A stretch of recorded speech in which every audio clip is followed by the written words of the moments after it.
La Secretaría dará lectura a la cuenta. Sí,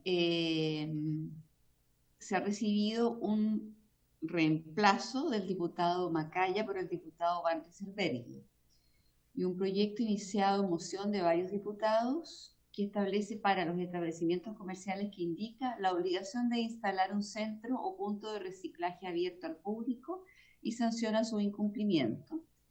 Y una solicitud del diputado Sebastián Álvarez a fin de recibir en audiencia a las personas que indica para que expongan sobre el proyecto de la hidroeléctrica El Rincón que busca ser emplazado en el río Truful y su afectación a la comunidad y el medio ambiente.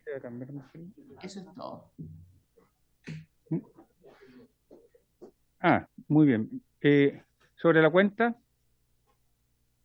Y diputado, me señalan que el invitado, el director del Servicio de Evaluación Ambiental, se va a poder incorporar en 15 minutos más. Veamos si hay varios. ¿Hay varios? No hay varios. Entonces, suspendemos. Mire, está el señor Juan Arellano, que es del punto tercero. Lo escuchamos a él entonces. ¿Verdad? Empezamos por el tercero. Me parece. Muy bien. Dado que en la orden del día, ¿cierto? Que está el recibir al director ejecutivo del SEA, quien se va a poder incorporar en 15 minutos, pero está el señor Juan Carlos Arellano Llévenes, de la organización Historias de Huechuraba. Él se está conectando recién, así que no le está escuchando. Exacto, entonces lo vamos a escuchar a él y después escuchamos al director del SEA. ¿Le parece? Muy bien, ahí está conectado. Aquí yo estoy viendo a Juan Arellano. Sí, ahí está conectado, solo que tiene que prender su micrófono él. Ya, bien, don Juan Carlos, buenas tardes. Bienvenido. Le vamos a dar la palabra en espera de el director del SEA. Adelante, por favor. Ha solicitado su presencia acá el diputado Sebastián Álvarez. Así es que, y esta comisión ha aceptado recibirle en esta audiencia. Muchas gracias, señor presidente, señores diputados, diputadas. Traje una pequeña presentación para graficar el tema, que el cambio de uso de suelo sobre un lugar endémico acá de la zona norte de Santiago y de la región metropolitana. Le van a habilitar allí, ¿no? Sí, está habilitado. Ya. Perfecto.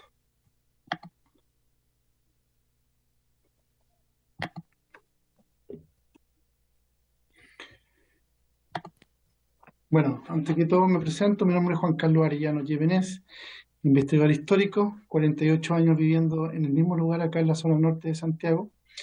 Soy director del Instituto de Investigaciones José Miguel Carrera, columnista de la Sociedad Chilena de Historia y Geografía, con diferentes publicaciones, y además soy director del Centro de Investigaciones Histórico Historias de Huechuraba, ¿ya? Con una larga ya data, y además ya tenemos publicado un libro del año pasado. Bueno, el tema, como les comentaba, Huechuraba y la depredación del medio ambiente y patrimonio de nuestros pueblos originarios, así lo llamé, y aquí traigo los antecedentes. Y hay un tema esencial, un hecho esencial, que es el cambio de uso de suelo del sector ciudad empresarial, ¿ya? Y que, ojo, que no es nuevo. Entrando acá en detalle en materia, hace algunas semanas se hizo el cambio de uso de suelo en el sector ciudad empresarial. Recordar que esto, el ciudad empresarial, en el año 94 hubo el plan metropolitano, y ahí cambió el uso de suelo de lo que era Rinconada del Salto. Esa fue la primera. Entre el año 94 y 97 se empieza a construir en el sector de ciudad empresarial, ¿ya? Y ahí ahora les voy a entregar un poco los antecedentes sobre qué se construyó y qué es lo que existía.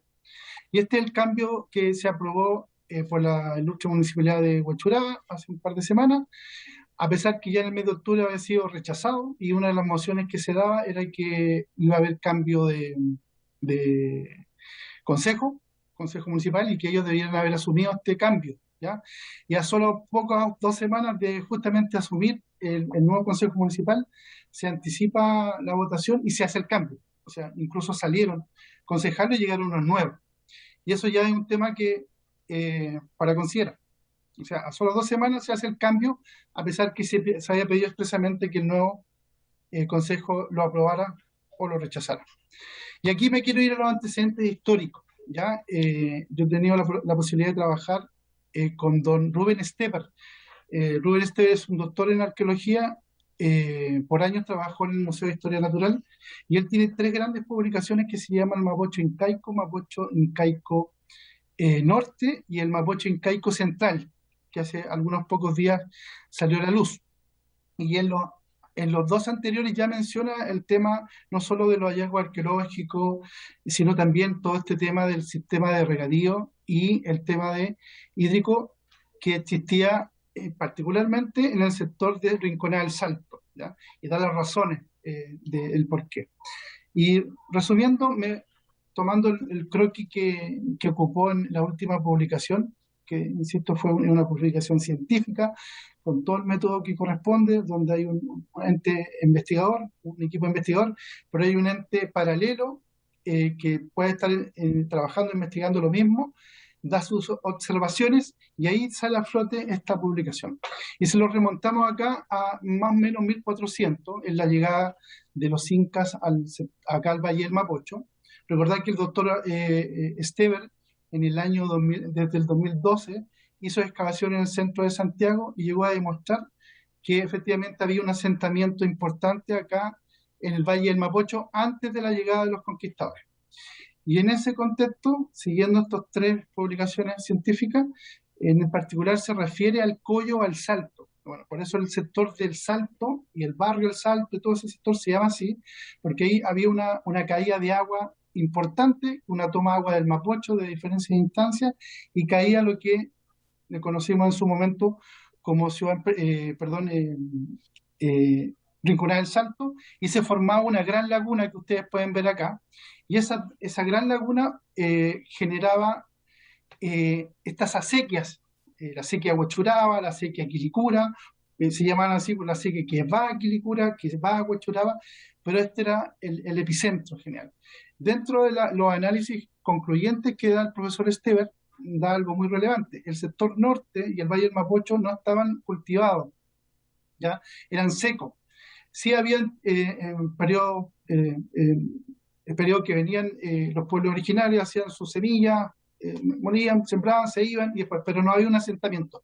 Pero este hecho en particular cambia la fisonomía del Valle del Mapocho porque se empieza a hacer cultivable, y al ser cultivable, adicionalmente se genera un asentamiento importante de nuestros pueblos originarios, influenciado y además asesorado por la tecnología inca. Y eso es súper relevante. Aquí los antecedentes que da el profesor Stever y este proceso investigativo, estos 3 grandes investigaciones, no habla de un enfrentamiento. Aquí hay un encuentro de cultura, en el caso inca, y se adoptan las tecnologías que ellos sabían usar, que era justamente el sistema de riego. Y por ende, el riego se hace en estos asentamientos, pero quiero detallarme que en la construcción de esta toma de agua relevante. Entonces ahí podemos ver en el croquis cómo él grafica el sector de actualmente Ciudad Empresarial, una gran laguna, cosa que en el tiempo permaneció, y estas acequias hasta el día de hoy están.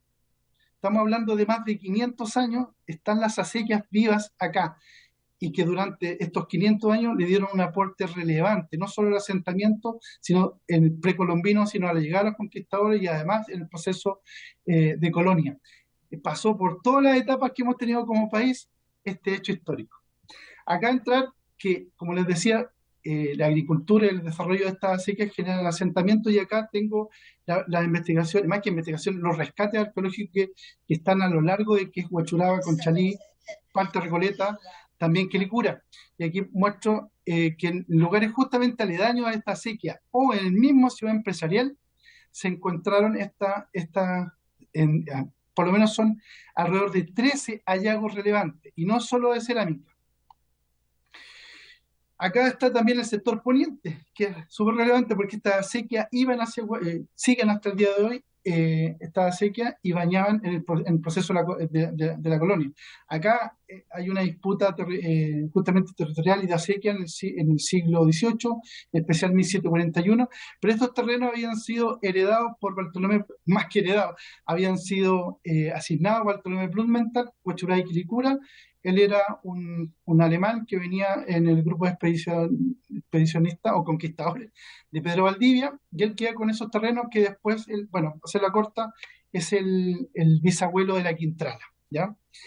Y acá pueden ver el sector poniente como las actuales calles Pedro Fontova, Santa Marta, Santa Rosa, el mismo Guanaco, aquí estaría Ciudad Empresarial, perdón, el Movicenter, está Huenco, estas acequias están hasta el día de hoy. Y acá quiero rescatar en esta línea de tiempo una visita ilustre que tuvimos con la señora María Graham, que en 1822 saca un diario que se llama Mi Residencia en Chile, y le dedica un capítulo, pero especial, pero muy especial, al salto de Conchalí, porque recuerden que Conchalí, ese sector pasó a llamarse Conchalí con la llegada de los incas, ¿ya? Todo lo demás, desde los cerros hasta el cerro, hasta la ribera norte del río Mapocho, era del cacique Huachurá, pero ese en particular era Conchalí, como tal. Bueno, en el siglo XX, en 1927, se funda una comuna, principalmente por y adopta este nombre, principalmente por ese hecho. Y ella destaca lo siguiente, dice: los araucanos, bien conocedores de esta disposición de la comarca, abrieron canales por las rocas desde el Mapocho hasta los bordes del precipicio. Luego aquí nos está narrando, y es más, hace una litografía que el próximo año cumple 200 años. Perdón, señor Arellano, ¿cuánto va a demorar su presentación? Perdón que necesitamos ordenar. Solo me quedan 15 minutos. No, es que no, son más acotadas. Nosotros damos 10 minutos de presentación. 10 minutos, entonces. Claro. Lo hago rápido. Eso, por favor. Perfecto, gracias por la aclaración. Litografía de la señora María Graham, donde describe el sector del Salto y el sector actualmente Ciudad Empresarial. Y además lo compara con un lugar en Italia que se llama Tivoli, que son unas cascadas también fabricadas, hechas por el hombre.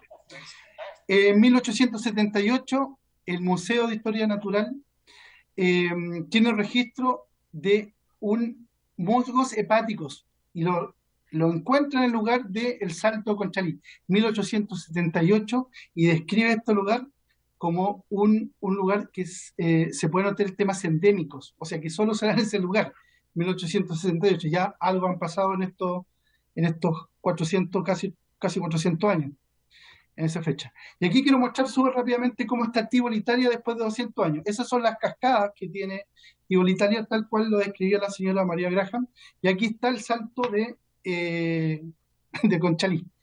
Es evidente la intervención humana, ¿ya? Y acá tengo dos gráficas que son súper relevantes. Esto hasta mediados la década del 90 era Ciudad Empresarial. Ahí ustedes pueden ver los humedales, pueden ver las acequias, algo muy similar de lo que mostraba el croquis de Rubén Esteban de hace 500 años. No había cambiado prácticamente en nada. Y así está la Ciudad Empresarial hoy día, por estos días, levantada sobre estos humedales, y todavía queda terreno. Bueno, Gonzalo Yáñez, geofísico de la Ingeniería Estructural y Geotécnica de la Universidad Católica, dice: esto explica que el terremoto del 2010, y ahí se remite al 2010, que los lugares como Huachurá y Quilicura fueron afectados seriamente por el movimiento telúrico, porque en esos lugares se levantó sobre lugares que habían sido humedales, ¿ya? Y aquí habla de temas estructurales carísimos en Vespucio Norte, en el Hotel Ransom de la Ciudad Empresarial.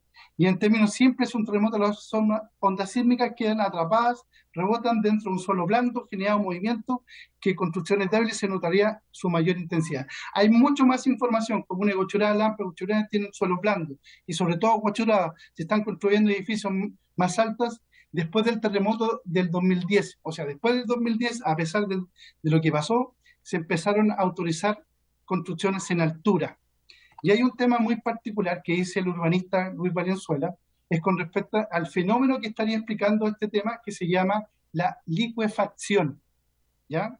La licuefacción, acá la tengo en rigor, es como debajo, todas estas acequias o humedales que fueron de alguna forma tapados o solapadas, pero están vía por debajo.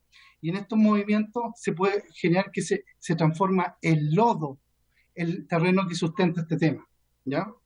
O sea, las acequias y los humedales están vivos, están solamente con capas de tierra. Bueno, aquí le quiero mostrar que así, agrando la foto de los humedales que estaban hasta la década del 90. Acá tengo información de grupos familiares acá que nos hacían llegar cómo caían estos saltos de agua todavía en los años 90. Y era una visita muy especial para la gente de la zona norte. Y recordar un poco que el proceso de tomas de terreno que ocurrieron al final de los 60 y principios de los 70, no consideró nunca ese lugar por la gente de allegados que había en la zona norte, que era altísima, porque se respetaba y se entendía que era un lugar importante de humedales y además un tema de colaboración con el medio ambiente. Nunca se tomó un solo pedazo de terreno de ese lugar, nunca, en varios sectores de la zona norte, a pesar de la necesidad. Bueno, y estos son los proyectos que están pasando hoy por hoy día. O sea, con el cambio de suelo, ya con el cambio de suelo, que es una parte, porque ya se habían aprobado, otros se están construyendo proyectos en altura.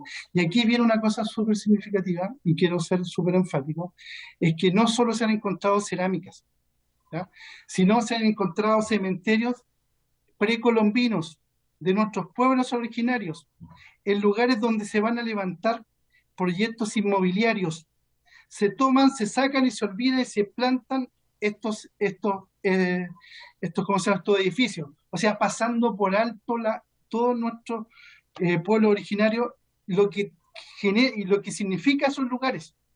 Así de simple, se levantan cuerpos. Lo último fue ahora en este verano, en Ciudad Empresarial, en el borde de Ciudad Empresarial, nuevamente se encuentra un cementerio, se saca, vienen los arqueólogos, cumplen con la ley, lo toman y se planta estos edificios. Y aquí no ha pasado nada, es como si en el cementerio, para que recuerdo, cualquier cementerio se vende y se ponen a construir temas. Bueno, acá también está la acequia de la pólvora, que también es un derivado que es donde se hizo la pólvora en Chile, desde 1795. Acá está la acequia de la pólvora hoy día, que también hay un proyecto de entubarla, o sea, después de 500 años quieren entubar estas acequias humedales. Estos son los rezagos de desviar el canal del Carmen, y se queda a la vista el trabajo que se hizo desde 1891. Hay un trabajo importantísimo y que quedó a la vista, y bueno, hace un tiempo se hizo un reportaje en Canal 13 donde participamos, mostrar justamente esta exposición. Está el tema también de la investigación Rubén Esteves, porque se fundó la ciudad de Santiago en ese lugar. Les comentaba que había un asentamiento importante tomando la referencia de los solsticios, porque nuestros pueblos originarios observaban en nuestro medio ambiente, observaban el horizonte y se daban cuenta que era un tema representativo el solsticio verano y el de invierno. Ambos fenómenos se proyecta el rayo de sol de la sombra de Santa Lucía y del Cerro San Cristóbal en la Plaza de Armas, por eso se decidió fundar la Plaza de Armas ahí.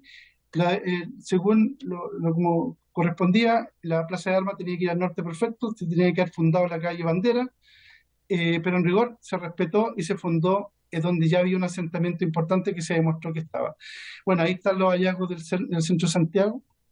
Esta es la cerámica que se encontró, y no solo ahí, sino en Quilicura, y también siguiendo esa misma lógica, y en una de las últimas investigaciones que vimos, que el primer rayo de sol del solsticio de verano se proyecta el Cerro del Guanaco y se proyecta justo en la comuna de Quilicura, donde hay también un gran importante hallazgo del tipo precolombino y donde también iban a parar esta sequía. También, muy simple, sea muy rápido y con esto termino, que no solo en estos humedales se han encontrado cerámica y de pueblos originarios, sino también animales prehistóricos de más de 10.000 años. Ahí están salidos de esta acequia, aquí han salido de donde se ha explotado la tierra de alguna forma. Aquí está la documentación histórica y este es el animal que se encontró por acá. Resumiendo, y con esto termino, hoy día el cementerio Parque del Recuerdo se alimenta de estas acequias que todavía fluyen por debajo de Ciudad Empresarial y que salen a flote justo en la calle El Salto, y puede mantener verdísimo no solo el Parque del Recuerdo, porque pasan estas acequias de 500 años, sino también el otro cementerio, que es el cementerio Parque Santiago. Está vivo. Y en estos lugares donde se autorizó el cambio de uso de suelo, y aquí donde decimos, bueno, estamos con preservar el medio ambiente y además cómo lo vivían y cómo lo vivieron y cómo lo viven nuestros pueblos originarios, vamos a seguir siendo capaces de seguir profanando cementerios, más allá que esté dentro de la ley con los arqueólogos, y levantar torres en lugares que no solo hay un tema arqueológico, sino también medioambiental que sufrió los daños ya mencionados para el terremoto del 2010. Pido, y en este caso, mi moción de cómo se autoriza una situación teniendo todos esos antecedentes científicos, históricos, y no solo del pasado, sino estamos hablando del hoy. Hoy, hace menos de nada, se encuentran cementerios, hace nada, y todavía se utilizan las acequias que hay por ese lugar. Esa era mi intervención, presidente, señor diputado. Muchas gracias. Tenemos 5 minutos máximos para, si es que hay preguntas o comentarios u observaciones. Diputada Mix. Gracias, presidente. Lamento que le pongamos tanta presión a nuestro invitado. Yo creo que el tema que ha planteado es muy interesante. Ustedes me han escuchado más de una oportunidad hablar del humedal de Batuco y de la laguna de Batuco, que también se extendía hasta esos territorios de Quilicura y de Huechuraba. Era un gran humedal que finalmente estaban conectados todos aquellos espacios que ha sido mencionado en esta exposición, y donde finalmente hoy día lo vemos reducido a pequeños humedales, como el humedal O'Higgins en Quilicura, como el humedal de Batuco en Lampa, y por cierto ya en el otro distrito, ¿verdad? Que uno se involucra mucho en los distritos propios, pero ya en Huechuraba, en Conchalí, con su propia reducción de espacios de agua. A mí, primero agradecerle al diputado Álvarez que nos contactó a este invitado, porque creo que no es menor lo que está sucediendo. Hemos votado, hemos discutido proyectos de protección de los humedales urbanos, de los humedales rurales, y pareciera que no pasa nada. Esa sensación me da, ¿no? Que parece que a pesar de que tenemos leyes que van en el camino correcto, aquí hay algo en la institucionalidad que bloquea la posibilidad real de protección de estos humedales, y que finalmente la prioridad la sigan teniendo la inmobiliaria en nuestro país. Yo espero que con lo que sucedió ayer, este llamado de la presidenta de la Convención a proteger la madre tierra, sea de verdad, sea en serio. Y creo de verdad agradecerle a nuestro invitado, a Juan, por la exposición, que no solo nos ilustra de la historia de estos maravillosos lugares de la región metropolitana, y el vínculo con nuestros pueblos indígenas, que creo que ahí está nuestro compromiso como comisión. Me gustaría, presidente, poder solicitarle al encargado de obras de la Municipalidad de Huechuraba que pueda presentar en esta comisión respecto de la aprobación de estos proyectos, o quizá al encargado del CEIA que también pudiera hablar sobre la evaluación de estos proyectos que se dieron en esa instancia, porque no es menor lo que nos acaba de plantear nuestro invitado, y yo solo sumarme a los agradecimientos y hacer este llamado de alerta, de que finalmente, por más leyes que tengamos hoy día, todavía estamos al debe, presidente. Muchas gracias. Gracias, diputada Mix. Diputado Álvarez. Presidente, muchas gracias. No, quizás indicar también al invitado que, bueno, se aprobó la ley y también salió el decreto de humedales urbanos. Quizás muchas veces pasa que no se le da la difusión suficiente, y eso significa que ahí hay un rol también por parte de la comunidad, pero también junto al municipio, de declarar, ¿no es cierto?, para que sea considerado esto un humedal. Entonces, creo que esta batalla que está dando Juan, del cual valoro mucho su presentación, porque nos contextualiza justamente en el resguardo que también en la gran metrópoli de este país, Chile, nosotros tenemos que saber cuidar. Yo recuerdo cuando muy pequeño justamente uno iba ahí a ese lugar y era un mirador, no eran las carreteras que hay hoy en día, y uno iba a ese lugar justamente a ver esa caída de agua, y era un lugar de gran atractivo, y en pleno Santiago. Por lo tanto, creo que valorar la presentación, pero también mencionar que hay que hacer las gestiones también en las organizaciones sociales de la comuna para presentar en el Consejo Municipal la solicitud declaratoria de humedal urbano, para de esa forma poder resguardarlo con la ley que hoy en día está vigente y operando. Gracias, presidente. Yo también quiero agradecerle a Juan Carlos Arellano su presentación y quisiera permitirme pedirle la unanimidad porque lo olvidé delante en el varios. Si me permiten ingresar un oficio a la señora ministra, justamente los humedales de la región de la Araucanía, que fue hecho por la Universidad Católica, donde todavía no hay respuestas claras respecto a los tiempos de declaración de humedales por parte del Ministerio del Medio Ambiente, y yo estoy pidiendo la información sobre ese proyecto de humedales. ¿Sí? ¿Habría acuerdo para que lo oficiemos? Yo se lo voy a enviar a Ana María. Por mi parte, presidente, no hay problema. Muchas gracias, porque justamente lo que hemos visto es que aprobamos la ley de humedales, pero lo que no hemos visto la celeridad en que estos humedales estén a disposición de los ciudadanos en el sentido de protección medioambiental. ¿Alguna otra intervención para Juan Carlos Arellano? ¿No? Presidente, perdón, ¿Sí? presidente, Sí, yo hice una solicitud de poder escuchar a la municipalidad o al CEIA respecto de este proyecto. Tengo entendido, si no me equivoco, que el señor Bríger tiene dentro de su cuestionario que le pedimos que se iba a referir a este tema. No sé. Ya, perfecto. ¿Sí?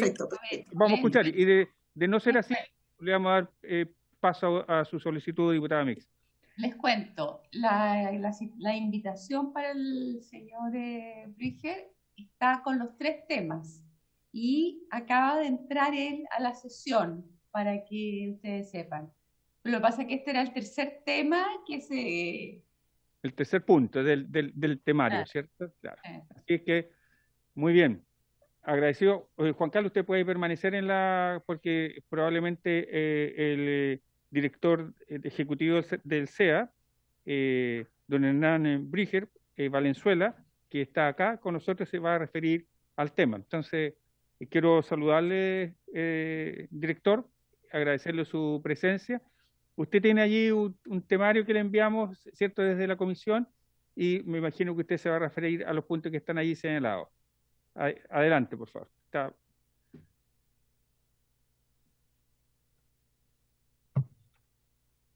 Muy buenas tardes, señor presidente. Por su intermedio, agradecer la invitación, saludar a todos los honorables diputados que están presentes en la sesión, a la señora secretaria también.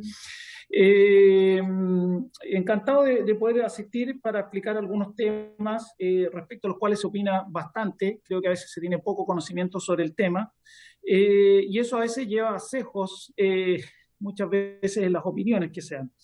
Por mi parte, quiero aprovechar de extender una invitación al señor Juan Arellano para que nos pida una reunión, y encantado, y si nos permite, lo podemos contactar nosotros también a él, para efectos de poder explicarles también cómo funciona el sistema de evaluación de impacto ambiental y qué alcances puede tener la protección ambiental desde el sistema de evaluación de impacto ambiental. Lo hemos dicho muchas veces acá, el gran problema que tenemos en la gestión ambiental en Chile es la ceisación de la gestión ambiental, es decir, todo se reconduce al sistema de evaluación de impacto ambiental en circunstancias que es un instrumento de tercer orden, es un instrumento que se limita a aplicar normativa que ya está vigente, normativa que generalmente emana de otros órganos del Estado.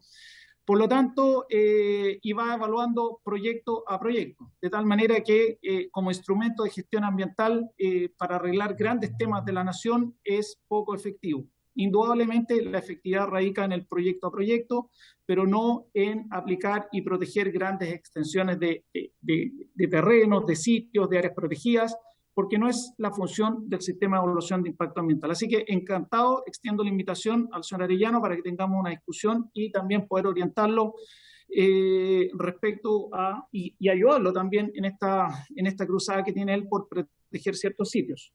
Voy a partir con el tercer tema, si le parece, señor presidente, para efectos de... sí, por favor. De las consultas que se están haciendo sobre este punto, y respecto de un acuerdo de la comunidad de Huechuraba, que no hemos tenido yo no he tenido por lo menos notificación de este, no lo conozco, el acuerdo del Consejo Municipal en el cual se autoriza un cambio de uso de suelo. Quiero señalar simplemente que el cambio de uso de suelo lo dictaminan entre el Ministerio de Vivienda y Urbanismo, o sea, la Seremi-Minbu, conjuntamente con el Servicio Agrícola Ganadero para aquellas zonas rurales, en las cuales a través de la autorización del artículo 55 de la Ley General de Urbanismo y Construcciones se autorizan otras destinaciones para el suelo. En un suelo que es rural se autoriza, por ejemplo, en este caso entiendo que se autoriza una construcción de orden industrial. Sin embargo, yo entiendo que la ciudad empresarial debe tener una zonificación de acuerdo al plan regulador y es poco lo que tiene que hacer el sistema de evaluación de impacto ambiental en ese tipo de órdenes cuando se trata de temas que son más bien de urbanismo, independientemente que haya o no humedal. Pero sin lugar a dudas que el principal instrumento que se aplica ahí es el plan regulador. Lamentablemente, yo creo que los planes reguladores en Chile tienen poca atención y generalmente llama mucho la atención sobre el sistema de evaluación de impacto ambiental, pero no hay mayor atención respecto a los planes reguladores y la lentitud que hay para proteger el medio ambiente a través de los planos reguladores, que claramente son competencia del MIMBU y eventualmente los propios municipios. Hay mucha lentitud en incorporar variantes ambientales a los planes reguladores, de tal manera que no es propiamente el sistema de evaluación de impacto ambiental el llamado a hacer una primera protección. Nosotros evaluamos los proyectos en base a la normativa ambiental aplicable. Entonces, siendo bien responsable y tratar de ser bien sincero en las respuestas que se le pueden dar al señor Arellano. Eso es con respecto a el cambio de uso de suelo que habría autorizado por acuerdo el Consejo Municipal de la Comuna de Huachuraba. El sistema de evaluación de impacto ambiental no es mucho lo que puede hacer ahí, más allá de evaluar proyecto a proyecto que se vaya presentando en la zona. Idealmente no es la idea de la protección ambiental ir proyecto a proyecto, sino la idea es que haya un instrumento superior, un instrumento general, de aplicación general, como podría ser un plan regulador para la zona. Eso con respecto al tercer punto. Señor presidente, ¿continúo con el resto de los puntos? Por favor. Ya. Usted ordénese, don Hernán, tome usted las decisiones como va ordenando su presentación. Ya. Voy a ir bien, entonces voy a abordar el primer tema ahora, que es respecto al proceso de participación ciudadana del proyecto Sistema de Transmisión Grupal del Sistema de Transmisión Zonal Grupo 3, Subestación Itagüe, Subestación Hualque, y en general las medidas que ha adoptado este servicio para lograr que se haga una protección ciudadana de carácter efectivo en la zona. Este proyecto ingresó al sistema de evaluación de impacto ambiental con fecha 19 de agosto del año 2020, bajo la forma de un estudio de impacto ambiental. Abarca distintas regiones del país, está siendo evaluado por la dirección ejecutiva por tratarse de un proyecto de carácter interregional, y este proyecto ha sido suspendido en numerosas oportunidades en atención, digamos, a la contingencia sanitaria que se encuentra viviendo el país. Actualmente se encuentra suspendido el proyecto y no ha terminado la participación ciudadana. O sea, en estricto rigor tenemos un proyecto que ingresó en agosto del año 2020, el cual aún no ha terminado. Ya llevamos casi de 12 años, casi cerca de 12 meses en la primera instancia de tramitación, con fecha, le comento artículo, con fecha 6 de abril del año 2021 se emite el primer IXARA y aún, reitero, no se ha cerrado el periodo de participación ciudadana debido a las numerosas suspensiones que tiene el proyecto producto de la contingencia sanitaria. Se ha ido suspendiendo la tramitación debido a que muchas de estas comunas han estado en fase 1. Por lo tanto, como no se ha podido llevar adelante la participación ciudadana, hemos optado por la aplicación de medidas excepcionales de suspensión del proyecto con la finalidad de garantizar debidamente el derecho a participación ciudadana. De tal manera que aún está abierto el procedimiento de participación ciudadana y se han efectuado participaciones ciudadanas en aquellas zonas donde se ha podido hacer participación ciudadana producto de toda esta contingencia. Quiero señalar que una vez que se inició la contingencia, el Servicio de Evaluación Ambiental aplicó un programa que se llama MASPAC, con la finalidad de mejorar la participación ciudadana y reforzarla en aquellas zonas en las cuales hay dificultad de conexión, como puede ser, por ejemplo, proyectos de esta envergadura, debido a, reitero, la necesidad de garantizar que la ciudadanía pueda tener una participación ciudadana de carácter efectivo. Por lo mismo, la participación no se ha cerrado, se mantiene y todavía estamos atentos a lo que vaya surgiendo de la contingencia y lo que vaya decretando la autoridad sanitaria en el proceso de participación ciudadana. Eso sería respecto a el sistema de transmisión. En segundo término, se me ha citado también para indicar las razones en virtud de las cuales se define la procedencia o no de realizar procesos de consulta indígena en los procesos de evaluación ambiental, en particular de aquellos llevados a cabo en la región de la Araucanía con la instalación de plantas aerogeneradoras de energía.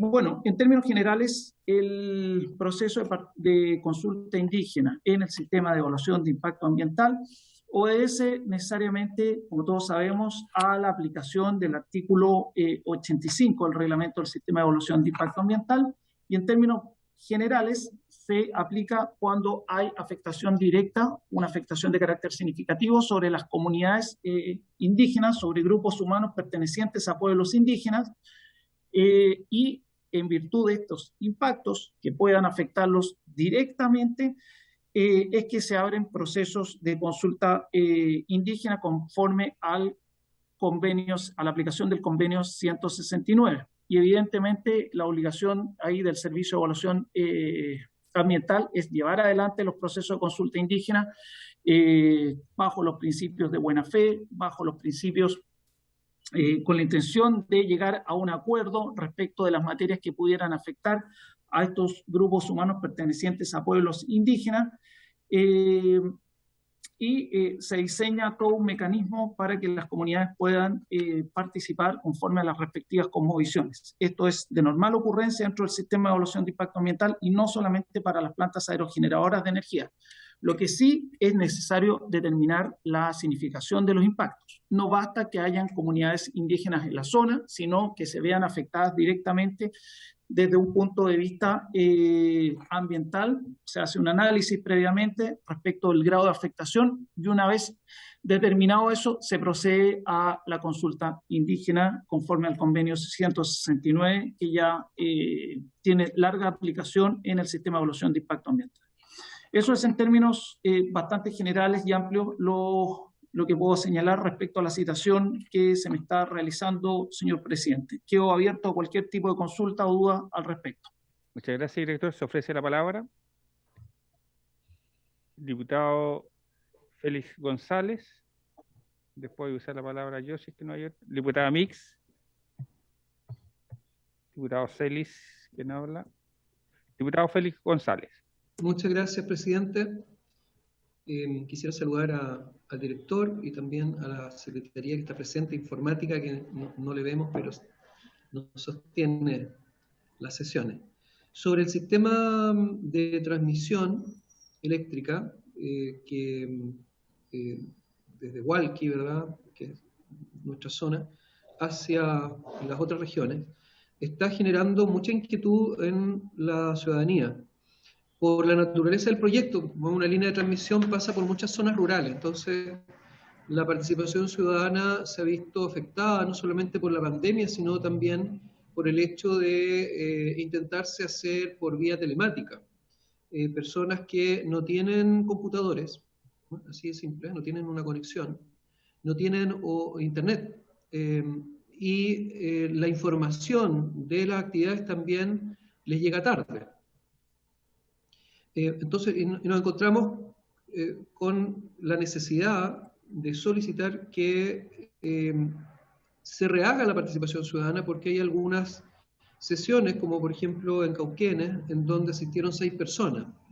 Entonces, de alguna manera, habría que invalidar esa participación ciudadana. Si bien se pudo informar del proyecto, pero la participación incluye también que los vecinos se escuchen unos a otros, ¿no? Por eso siempre cuestionábamos las casas abiertas, que eran muy útiles para informar, pero no para que algunos vecinos informaran a otros. Entonces, en ese debate, cuando se hacían reuniones o asambleas, si se quiere, se lograba eso, que algunos vecinos escucharan a otros. Evidentemente, también se producían desórdenes a veces y cosas indeseadas, pero las casas abiertas no reemplazaban a las reuniones por lo que acabo de decir, ¿no? Que un vecino, una vecina pueda exponer y pueda ser escuchado por otro vecino o otra vecina. Ahora con la imposibilidad de hacer estas casas abiertas, la imposibilidad de hacer también reuniones, nos vemos en una situación compleja porque los proyectos, muchos de ellos empiezan a avanzar con participaciones defectuosas. Este caso en particular, que lo hicimos ver a través de un oficio, es por algo importante, porque hay gente, por ejemplo en Nonguén, que es una zona, un barrio de la ciudad de Concepción, está la reserva Nonguén, los vecinos la han defendido hasta de los incendios forestales, de la depredación, del pirateo de leña. O sea, es un lugar defendido y querido por mucho tiempo. Y esta línea pasaría por la zona buffer de ese lugar que quiere ser declarado reserva, parque nacional. Y esa afectación, lo quiero explicar de esta manera, es por la zona buffer, pero esa zona buffer está en la comuna de Chiguayante en términos administrativos. Si bien está muy lejos del centro de Chiguayante, pasa por ahí. Entonces a la gente, cuando se le explicó el proyecto, no se le explicó esa parte, se le explicó solamente el trazado que pasaba por Concepción. Entonces ese tipo de detalles es el que no alcanza a arrojarse el defecto, porque no están los vecinos todos los que debieran estar, y solamente hay 5, a veces se hacen algunas cosas presenciales y se permite 10, porque ese es el aforo permitido. Entonces no se está haciendo bien, por lo que quisiéramos pedir 2 cosas. Una es que se suspenda hasta que estemos en una situación en que la pandemia permita las reuniones realmente. Y lo segundo es que las participaciones que ya se hicieron puedan ser anuladas, ¿no? Que no se pueda decir, mire, ya se hizo participación ciudadana, porque la realidad es que ha sido muy inefectiva, ¿no? Esa participación. Bueno, lo que vemos también, para decirlo con franqueza, es que vemos improvisación en la forma en que se hace la participación ciudadana. Está como en prueba y error, ¿no? Y este es un tema del todo importante, delicado, porque además si no se hace bien la participación ciudadana va a terminar en tribunales, ¿no? Se va a terminar solicitando la anulación de un eventual permiso. Y como se trata de un trazado, nadie está en contra de la electricidad, ¿no? Sino que este trazado pudiera cambiar. Y para que este trazado cambie, es necesario que todos los vecinos y vecinas que tienen alguna aprensión puedan expresarla de manera correcta. Eso, presidente. Muchas gracias, diputado González. Diputada Mix. Gracias, presidente. Yo todavía me iba a pegar con el tema de Huechuraba. ¿Por qué razón? Que me hizo recordar una solicitud que hice hace un par de semanas a la oficina GPS, la gestión de grandes proyectos, respecto del avance de los proyectos inmobiliarios, sobre todo aquellos proyectos de inversión que priorizó el mismo gobierno como proyectos de inversión prioritarios para lo que queda del periodo de su mandato. Y me llama la atención ahora, revisando el listado, que 4 de esos proyectos prioritarios, 4 son inmobiliarios en Huechuraba. Entonces, no es casualidad, como que siempre volvemos al mismo punto, ¿no? Y esta oficina de GPS nos molesta como una mosca en el oído, como un zancudo en el oído. Entonces yo quiero insistir en eso, presidente, porque creo que yo agradezco que don Hernán, obviamente, y todos entendemos acá que mientras los planes reguladores no sean prioridad para las gobernaciones, para las comunas, para las alcaldías, en la medida que se puedan actualizar, sobre todo en aquellas zonas rurales o los bordes de la región metropolitana que, más allá de haber aumentado las 10.000 hectáreas que se aumentaron hace ya más de una década, más de eso no se ha hecho nada más realmente para actualizar esos planes reguladores. Pero este tema de la existencia de la oficina GPS al alero del CEA, pero que en realidad no depende del CEA, pero funciona ahí, pero en realidad depende del Ejecutivo, esa cosa siempre me ha sonado una cosa muy, muy nefasta, muy oculta, y donde las decisiones finalmente las toma el Ejecutivo. A mí me preocupa, porque estos 4 proyectos de inversión inmobiliaria en la comuna de Huechuraba tienen que ver de nuevo con esta oficina GPS. Y yo quiero insistir, presidente, en que se le solicite al encargado de esa oficina que nos venga a exponer a la comisión el avance de esos proyectos y los vinculen, por favor, con los procesos de participación ciudadana en cada uno de esos proyectos. Porque la intención, y lo dijo el mismo ministro Palacio, fue acelerar, tomó medidas para acelerar la burocracia que se daba en la tramitación de estos proyectos de inversión. Y si ese aceleramiento, esas medidas para saltarse el proceso burocrático tienen que ver con la participación ciudadana, a nosotros nos tiene que alertar.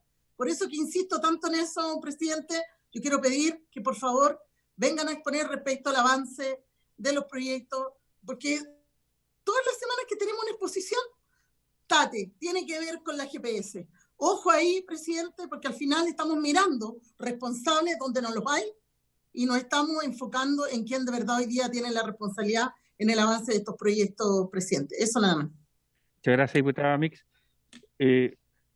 Director, yo soy el que hizo la segunda pregunta que tiene que ver, es más, había enviado un oficio que respondió la dirección del CEA, usted viene con su firma respecto a los aerogeneradores.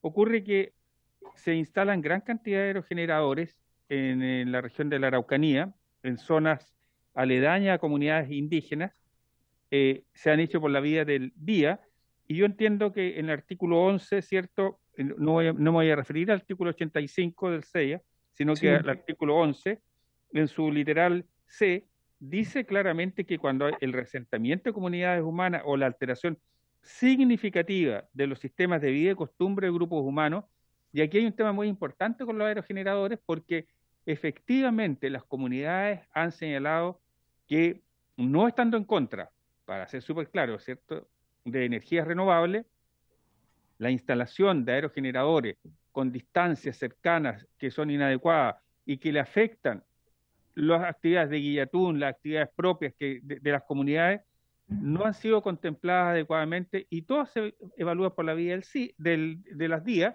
y no se hace estudio de impacto ambiental y no se consulta a las comunidades porque se considera, ¿cierto?, que no hay afectación. Y la afectación más grande tiene que ver con las costumbres, tiene que ver con los estilos de vida, tiene que ver, ¿cierto?, con las culturas propias de las comunidades que están en esos sectores, y a mi entender allí hay una visión restrictiva de la ley y no una visión amplia respecto a qué es lo que hoy día se requiere. Por eso, adicionalmente a la respuesta que recibí de parte suya, quería yo adicionar este comentario y esta pregunta que le estoy haciendo ahora. ¿Algún otro comentario de los diputados o diputadas? ¿No? Le dejo la palabra a don Hernán. Muchas gracias, señor presidente. A ver, por su intermedio, voy a comenzar dando respuestas primero al honorable diputado señor González. A ver, el proceso, primeramente, respecto de dejar sin efecto todo lo que se ha hecho respecto a la participación ciudadana, es complejo porque aún no se ha cerrado el proceso de participación ciudadana. Está abierto, se encuentra abierto. Están consideradas 139 localidades en toda la línea, son cerca de 400 kilómetros de extensión total, se han aplicado 6 medidas de suspensión provisional precisamente con la finalidad de resguardar temas sanitarios y resguardar también derecho a la participación ciudadana. Se han hecho reuniones con las municipalidades y reuniones con la ciudadanía, a las cuales se les ha presentado el proyecto en evaluación, se han hecho actividades de apresto y diálogo con los dirigentes para ver las inquietudes que puedan tener. Dentro de todo esto, los plazos de observación ciudadana, se entregan distintos materiales. Estoy de acuerdo que puede haber ciertos pros y contras de realizar estos tipos de participaciones ciudadanas, o metodología, más bien dicho, de la participación ciudadana en estos periodos. Por eso hemos salvaguardado el tema, optando por hacer participación ciudadana en fases que se puedan hacer reuniones con las comunidades. En Hualqui ya nos pidieron una reunión y vamos a tener otra reunión con la comunidad de carácter presencial, al igual que en Cauquenes. De tal manera que me atrevería a decir, o sea, sin ánimo de adelantar pronunciamientos, que se van a seguir realizando actividades presenciales en Hualqui, actividades por parte del SEA a nivel local, y también en Cauquenes, de tal manera que yo no daría por cerrado el proceso. Agradezco la observación de todas maneras, porque nos sirve para poner acento en ciertas comunas que puedan verse o que se sientan que no se ha hecho la suficiente participación ciudadana en estos proyectos. Nos vamos a tomar el tiempo necesario, que sea requerido o que sea suficiente para lograr un buen proceso de participación ciudadana. De tal manera que creo que estamos todavía en tiempo de mejorar en aquellos lugares que se pueda mejorar la participación ciudadana. Yo llamo a hacer una comprensión también en la situación que se encuentra el país, en el sentido que a lo mejor lo más fácil sería llegar y suspender todo el proceso hasta que nos encontremos en una fase 4, cuestión que prácticamente haría muy complejo la tramitación de proyectos. Indudablemente la mayor limitación, los mayores problemas que hemos tenido han sido con los proyectos de carácter interregional, precisamente por la cantidad de comunas que abarcan. Pero reitero, se agradece la observación, no está cerrado el proceso, está abierto, y si hay oportunidad de mejora, lo vamos a mejorar. Igualmente teníamos considerado ya, a solicitud de las mismas comunidades, mantener y volver a repetir procesos en Hualqui y en la comuna de Cauquenes. Eso sería respecto de la línea. Ahora bien, respecto a las observaciones que hizo la honorable diputada Mix, yo no respondo por la oficina de GPS, tampoco puedo responder por lo que se determina a nivel comunal y a nivel regional respecto de los planes reguladores.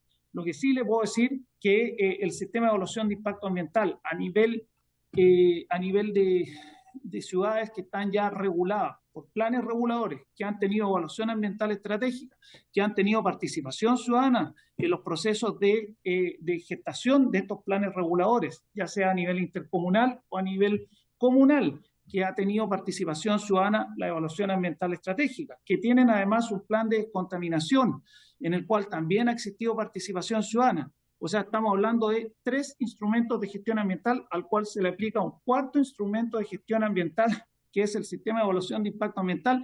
Nos dice que es bien poco eficiente. La gestión ambiental a través ya de un 4º instrumento de gestión ambiental, que no es el instrumento indicado para temas urbanísticos. Reitero, la razón por la cual ingresan a evaluación ambiental los proyectos inmobiliarios en zonas saturadas se debe a un tema de mala calidad de aire. No es para que el sistema de evaluación de impacto ambiental venga a reemplazar a los instrumentos de planificación territorial, de tal manera que es bien poco lo que puede hacer finalmente el sistema de evaluación de impacto ambiental en esa instancia. Así que yo, y esto relacionado con el señor Arellano, quería, a ver si se lo puedo explicar después también, encantado, para darle mayores luces o ver en qué manera lo podemos ayudar con el sistema de evaluación de impacto ambiental.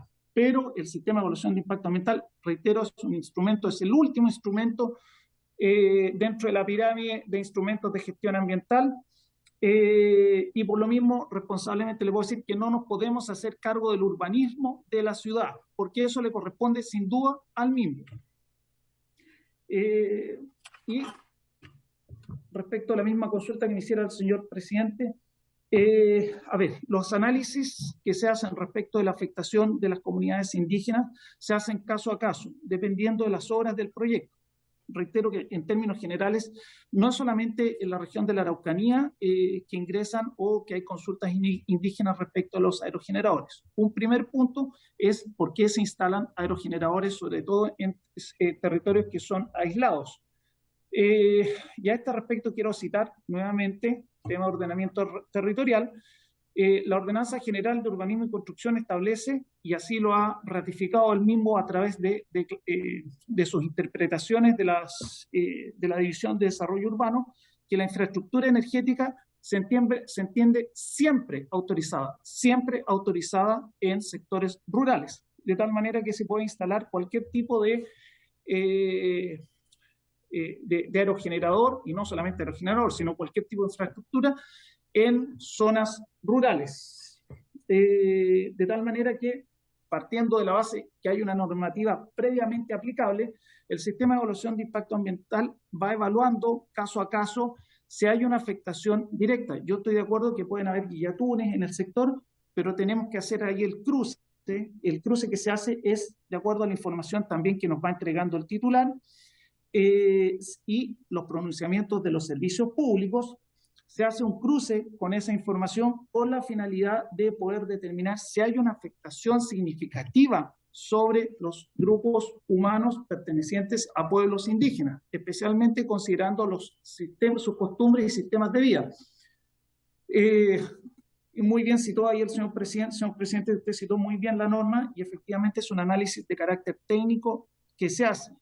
Entonces, es de acuerdo a la magnitud, frecuencia, duración de esos impactos. Si se determina técnicamente que es un impacto de carácter significativo, una afectación directa de estas comunidades, es que se hace aplicación del convenio 169.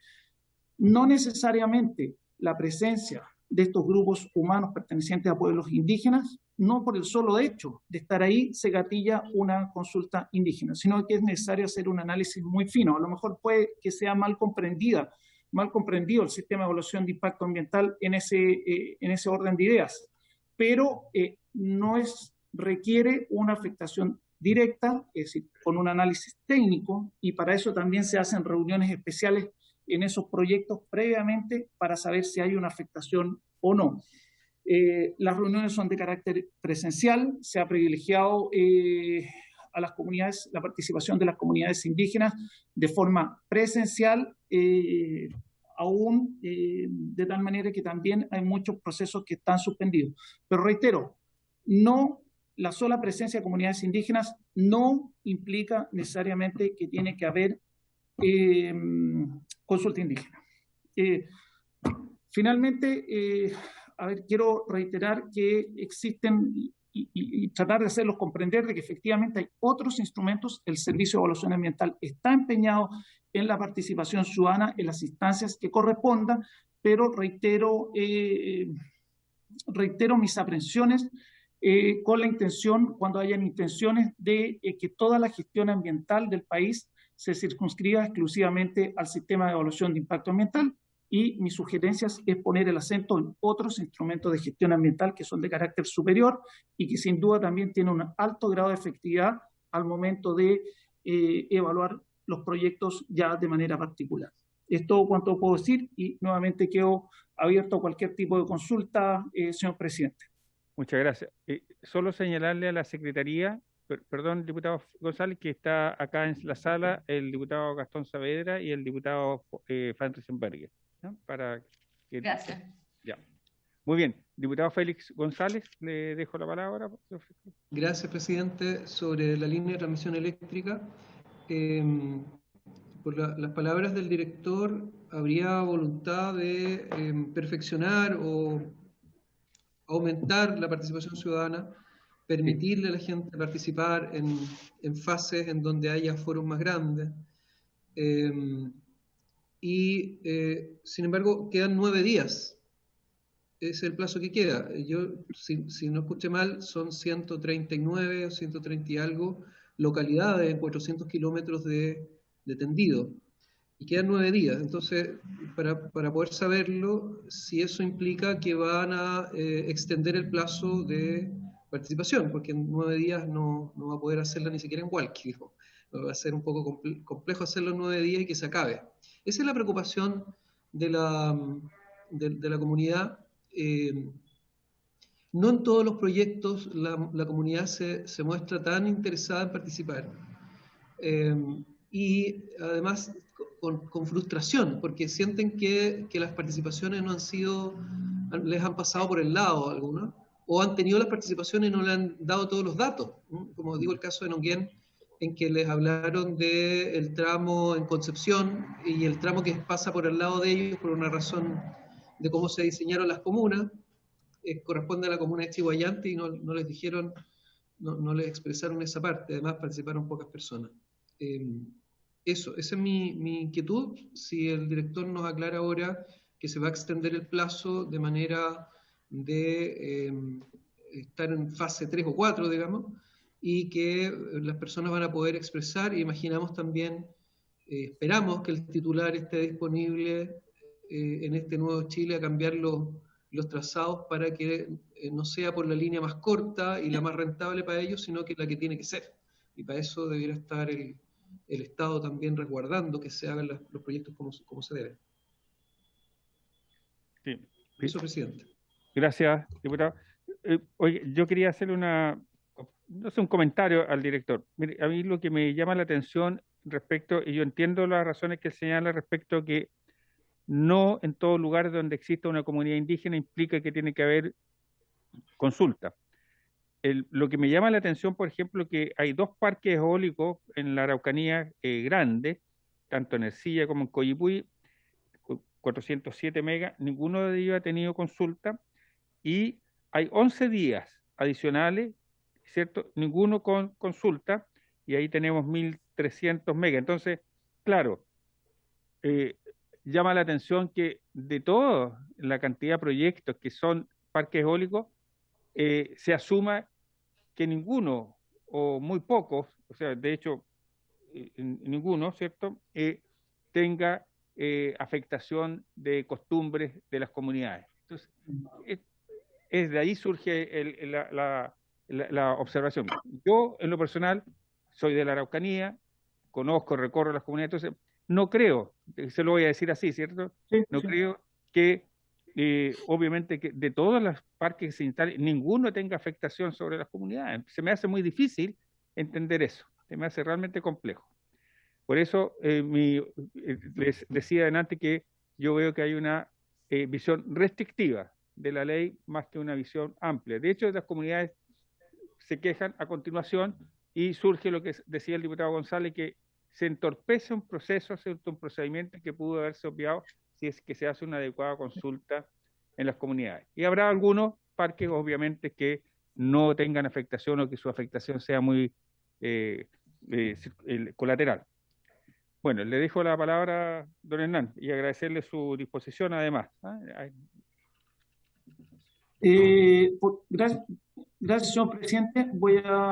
Brevemente voy a tratar de explicar, digamos, efectivamente puede que surjan dudas, consultas respecto de la afectación. Me voy a referir primero a los parques eólicos. Efectivamente puede que haya dudas respecto a la gran cantidad y esto se está incrementando, o sea, para nadie es un misterio, para nadie es un misterio que derivado de normativa eléctrica, el SEA tuvo una gran cantidad de ingresos de proyectos de energías renovables no convencionales. Yo creo que estamos en un marco, márgenes, o sea, cifras históricas respecto a la cantidad de proyectos que está ingresando a evaluación ambiental y específicamente respecto a energías renovables no convencionales. Parques fotovoltaicos, aerogeneradores, y efectivamente puede surgir consultas como la suya. Yo simplemente no puedo o no estoy en capacidad ahora, si quiere después lo vemos proyecto a proyecto, pero no estoy en capacidad ahora de responderle por todos o un grupo de proyectos. Lo que sí puedo decirle en términos generales que el sistema es un sistema predictivo. Es un sistema predictivo que busca aproximarse desde un plano teórico a una realidad, a una línea de base de evaluación ambiental. O sea, llevar la evaluación ambiental desde una línea de base. O sea, la foto del momento se toma y se levanta desde ese momento la evaluación de carácter predictivo. Que sea de carácter predictivo implica que tiene que haber etapas de seguimiento posterior. Y esa etapa de seguimiento posterior es donde se cierra el proceso y efectivamente, como se evalúa también en base a los antecedentes que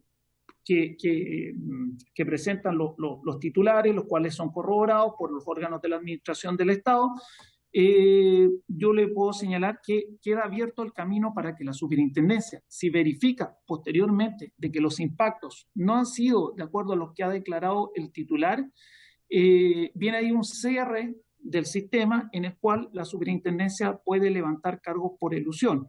Por ejemplo, si un titular, una declaración de impacto ambiental me dice que no hay impacto significativo en las comunidades y efectivamente no surgen mayores antecedentes, pero resulta que posteriormente se dan estos impactos de carácter significativo que han sido obviados por el titular, indudablemente se pueden levantar cargos por elusión desde la Superintendencia de Medio Ambiente. Específicamente acá respecto de la afectación de grupos de pueblos indígenas, grupos humanos pertenecientes a pueblos indígenas.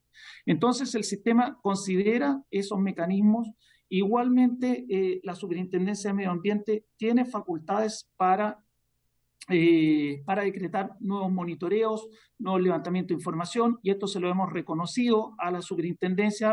Actualmente las resoluciones de calificación ambiental están dejando bastante campo abierto para que intervenga la Superintendencia de Medio Ambiente, y paralelamente a eso, con el fin de mejorar la participación ciudadana, estamos sacando actualmente, que probablemente salga, si no sale esta semana, va a salir la próxima, un instructivo respecto a la aplicación del artículo 86, que son las reuniones, que dice relación con las reuniones en las etapas iniciales de los procesos de evaluación, en los cuales se hacen reuniones con los grupos humanos pertenecientes a pueblos indígenas para precisamente ordenar el procedimiento de consulta con esas comunidades para determinar si hay impactos de carácter significativo.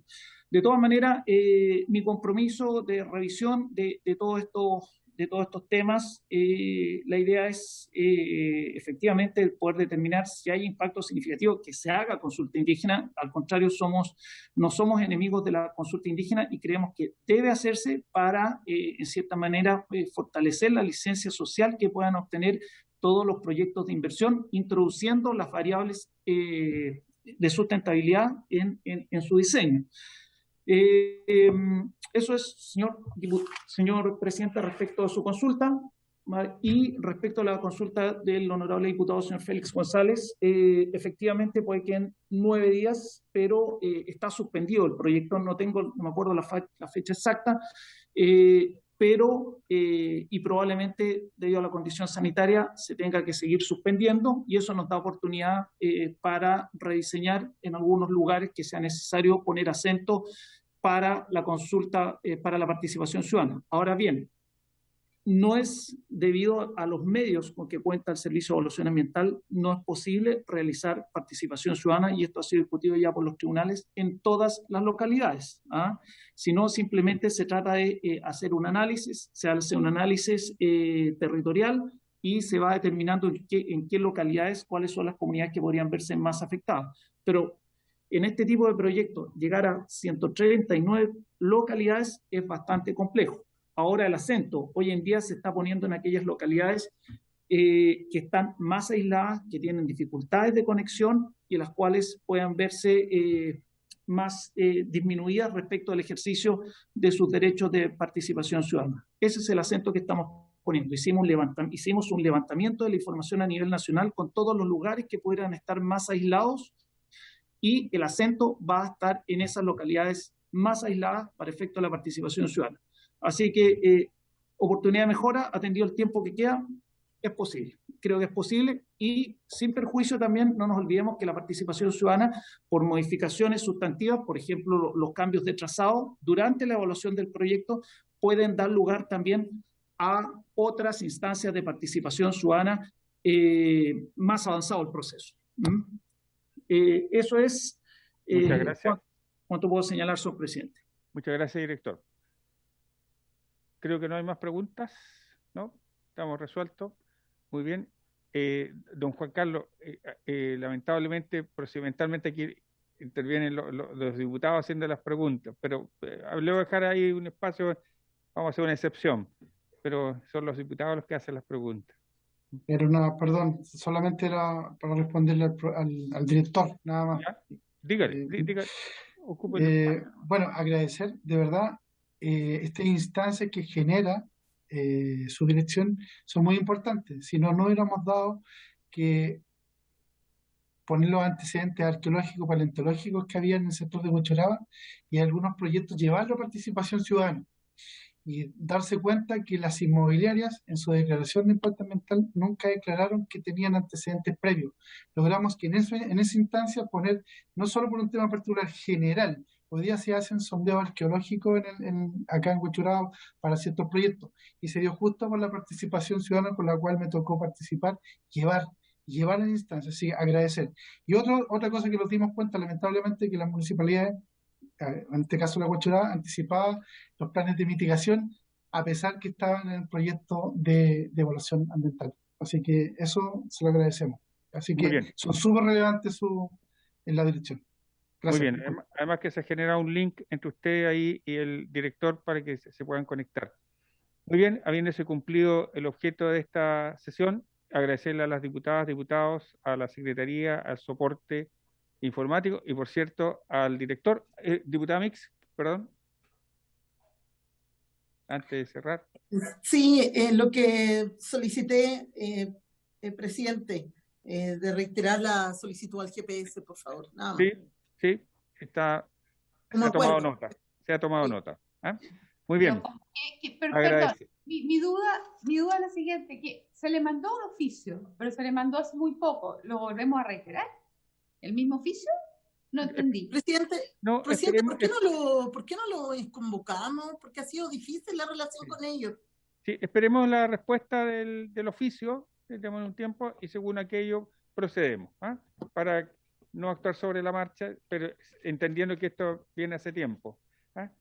Muy bien, pero nos ponemos de acuerdo en lo operacional nosotros. Así que agradeciendo al director, ¿cierto, don Hernán Brigio, ¿cierto? Y a cada uno de los diputados, esta sesión se levanta.